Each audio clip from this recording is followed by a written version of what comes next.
Time is a progression. As humans, we begin our life as babies and work our way up to adulthood and then eventually to elderly status. As we grow and we change, our ideals, our morals, and our livelihood can change. Sometimes, because of the change in our age, we can experience bias or prejudice because of our age. This concept is known as ageism. When presented with the question as to what specific methods or policies can today's college generation do to collaboratively address the concerns of ageism and affecting senior citizens, it's important to define a few key phrases presented within this question. For one, the Merriam-Webster Dictionary defines ageism as bias and/or prejudice experienced by someone based on the basis of their age. Additionally, the Merriam-Webster Dictionary defines a senior citizen as an older person, especially one who is age 65 plus. Now, it is no secret that those who are 65 plus are not the only people who experience ageism, and for that purpose, and for the purpose of today's discussion, we will be referring to a senior citizen as an older person.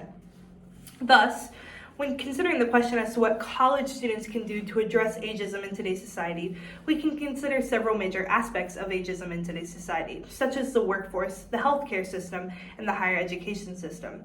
When considering as to where college students would be most effective in addressing ageism, we can conclude that the higher education system is the way to go. And for that reason, the question we will be answering today is to what specific methods or policies can today's college generation do to collaboratively address the concerns of ageism affecting senior citizens in higher education system.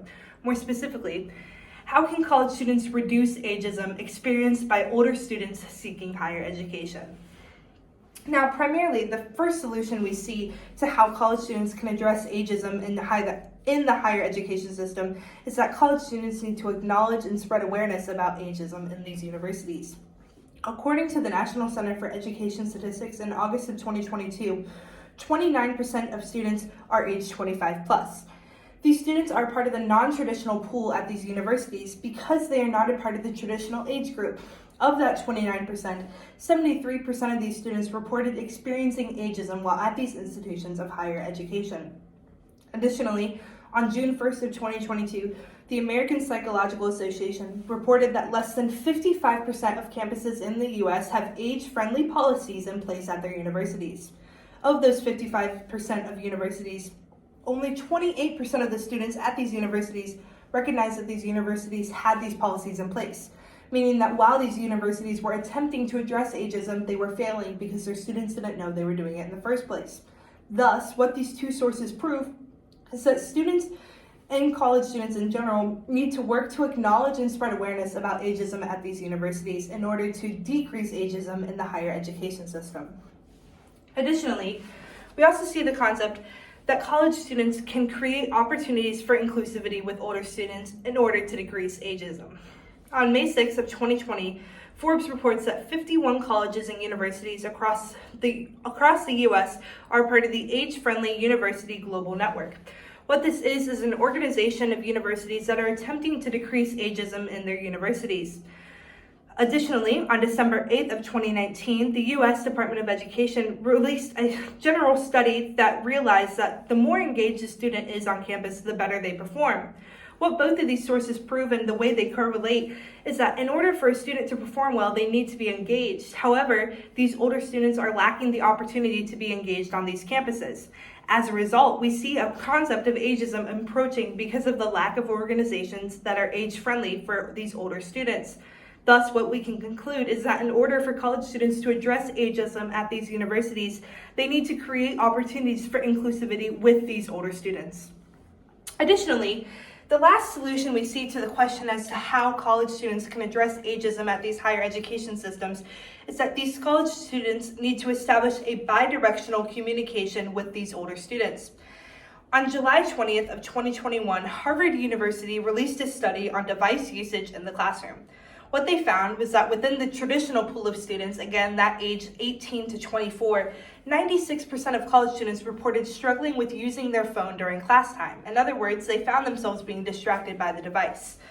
Additionally, of the non-traditional pool, only 43% of them reported using their phone during class. What we see is that there's a gap here within the communication skills of the older students and the younger students.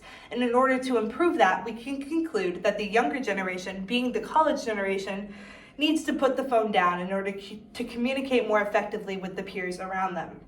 Additionally, In March of 2021, the U.S. Department of Education released that many university students lack interpersonal communication skills. This statement was made following a study analyzing the communication skills of students aged K through 12 in addition to higher education students. What it can conclude is that because of the lack of communication among students, students are struggling. In other words, even the students who are younger are unable to learn effectively because of their inability to communicate. Thus, when we consider the older students, we can conclude that in order to improve the education standard for those students, we need to establish a bidirectional communication between the younger students and the older students. The younger students need to be willing to put the phone down and to collaborate with the older students, and the older students need to learn to collaborate with the younger students more. Thus, that is a solution to the question as to how college generation students can improve ageism in higher education. And the solution is to establish a bidirectional communication with the older students. To reflect, what we discussed today was as to how the college generation can improve ageism in today's society. We narrowed it down and concluded that a problem with ageism in today's society is the problem of ageism within the higher education system. What we found was that the way that the college generation students can improve these concepts of ageism is by, one, acknowledging and spreading awareness about ageism within these institutions of higher education. By, two, creating opportunities for inclusivity with these older students. And by, three, establishing a bidirectional communication with these older students. What all of these sources and all of these reasons prove is that while there is a current problem with ageism within today's society, the solution to decreasing the ageism within the higher education system would be for the college-age generation students to acknowledge that there is a problem and to work towards a solution.